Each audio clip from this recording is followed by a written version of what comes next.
Bisakah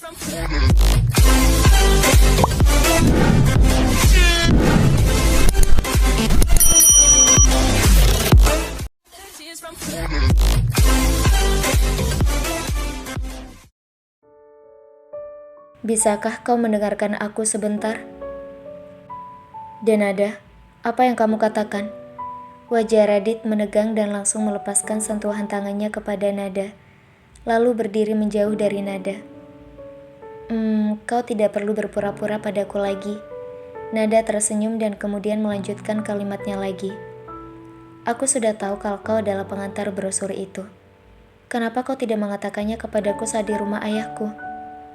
Kau bahkan membuatku malu jika mengingat bahwa surat-surat untuk cinta pertamaku dibaca oleh cinta pertamaku sendiri. Hehehe. Nada tersenyum sumringah mengingat kejadian di malam itu.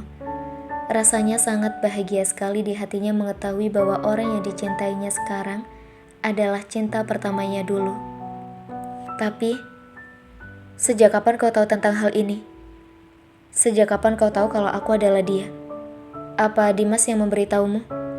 Radit justru semakin menegang ketika menyadari bahwa Nada sudah mengetahui siapa dirinya.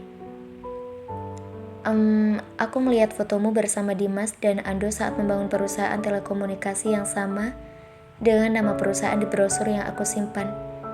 Melihat fotomu aku semakin yakin kalau kau adalah orangnya. Aku ingat sekali bagaimana model rambutmu saat itu. Karena itu aku selalu menyuruh Didi memotong model rambut seperti itu. Cuma dia menolaknya. Hihihi. Tapi sekarang kau sudah merubah model rambutmu, jadinya aku tidak mengenalimu. Lagi pula wajahmu juga sudah berbeda dengan yang dulu. Kau sekarang lebih terawat dan... Cukup deh Nada. Radit membentak Nada dan wajahnya sudah menunjukkan kemarahan saat ini. Radit membalikkan badannya tidak menghadap Nada. Lalu kedua jari tangannya sudah meremas rambut di kepalanya dan...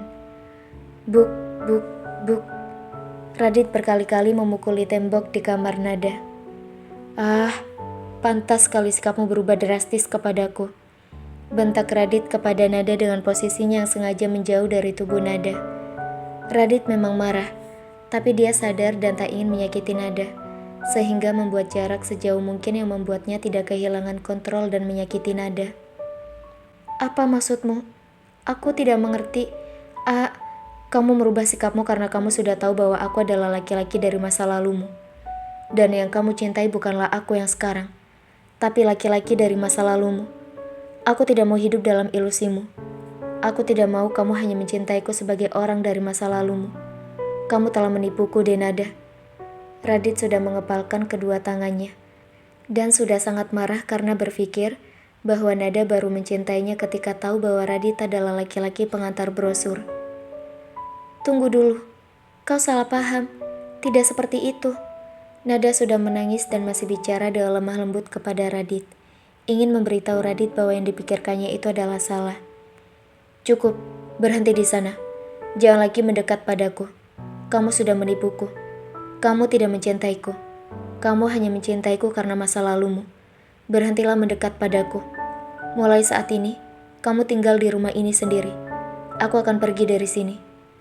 Aku tidak akan pernah menemuimu lagi sampai aku benar-benar yakin bahwa kamu benar-benar mencintaiku yang sekarang. Dan satu hal lagi yang harus kamu ingat. Kalau aku belum bisa meyakinkan diriku sendiri bahwa kamu mencintaiku bukan karena ilusimu. Hingga anak-anak itu lahir, aku memintamu untuk pergi dari hidupku. Kita tidak akan pernah bersama lagi. Radit semakin mundur dan tak ingin mendekat kepada Nada lagi. Tunggu dulu. Kau salah paham padaku. Kali ini Nada sudah menangis sangat kencang. Air matanya mengalir sangat deras. Aku mohon, dengarkan aku dulu. Yang kau pikirkan itu salah. Apa? Salah katamu. Kamu berubah dalam waktu 1 malam.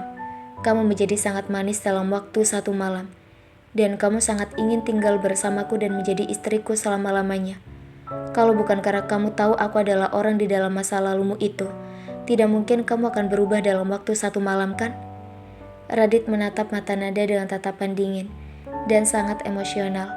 Walaupun Radit berusaha sekuat tenaga untuk tidak maju ke depan dan berusaha untuk tetap membuat tangannya berada di belakang tubuhnya dan tidak melakukan apapun kepada Nada. Kau salah. Ini tidak seperti itu. Ini salah paham. Aku sudah katakan padamu kalau aku sudah mencintaimu sejak lama. Aku menyukai pelukanmu. Aku merindukanmu, tapi aku tidak bisa mengatakannya dulu, karena kau belum mengatakan bahwa kau mencintaiku. Aku berubah satu malam karena Dimas telah memberitahuku kalau kau benar-benar mencintaiku. Kau lebih mempercayai orang lain daripada aku kan? Dimas lagi. Radit semakin gusar. Kau tidak bicara padaku selama 1 minggu. Bagaimana aku bisa memulai pembicaraan denganmu yang sangat dingin, beku seperti gunung es? Radit tidak peduli sama sekali melihat Nada yang banjir air mata untuk meyakinkan bahwa Nada benar-benar mencintainya. Hati Radit sudah sangat gelap dan sudah sangat kecewa karena berpikir bahwa Nada hanya menjadikannya pelampiasan dari ilusi masa lalunya, bukan sebenar-benarnya cinta. Tunggu dulu, aku mohon, jangan pergi. Jangan tinggalkan aku di sini sendirian. Aku mohon padamu. Radit tidak peduli dengan panggilan Nada. Radit tetap pergi meninggalkan kamar Nada. Bahkan Radit tidak peduli saat Nada berusaha untuk meraih tangannya. Dengan kasar, Radit melepaskan tangan Nada hingga Nada terjatuh. Dan Nada tetap mengejar Radit untuk tetap tinggal.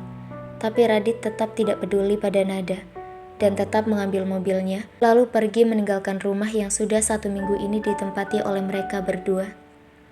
Tunggu, berhentilah. Aku mohon, kembalilah. Jangan salah paham dulu denganku. Aku mohon padamu, jangan pergi. Tengah malam Nada berlari tanpa alas kaki mengejar mobil Radit yang sudah pergi menjauh, dengan security dan Biningsi yang juga mengejar Nada, karena khawatir terjadi sesuatu pada Nada. Non, kita pulang yuk Non. Ajak Biningsi yang juga menangis di pinggir jalan bersama Nada yang saat itu tersandung dan terjatuh di trotoar karena mengejar mobil yang dikendarai Radit. Untung saja tidak terjadi apa-apa dengan kandungan Nada. Sesaat Nada tidak ingin pergi dari trotoar itu dan terus saja menangis memanggil Radit dan mengatakan bahwa Radit telah salah paham padanya. Tapi tangisan Nada sekencang apapun percuma. Mobil sudah pergi. Radit tidak mendengarnya. Langit pun seakan tidak berpihak kepada Nada.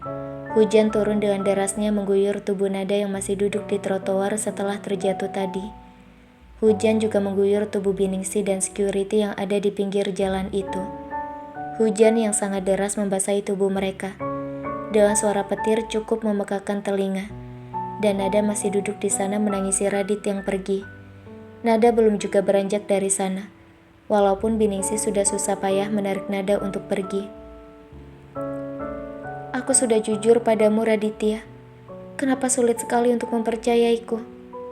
Kalau aku tahu kau tidak akan menyukai saat aku mengetahui dirimu adalah orang di masa laluku, aku tidak akan pernah menyebutnya di hadapanmu. Aku mencintaimu sebelum aku tahu kalau kau adalah pria itu. Apakah ini adalah akhir dari hubungan kita, dan kau tidak akan pernah kembali lagi kepadaku? Apakah aku harus melupakanmu mulai dari sekarang? Bisik ke hati Nada lirih dan membuat dadanya terasa sesak. Non, kasihan bayi di kandungannya Non. Ayo kita pulang.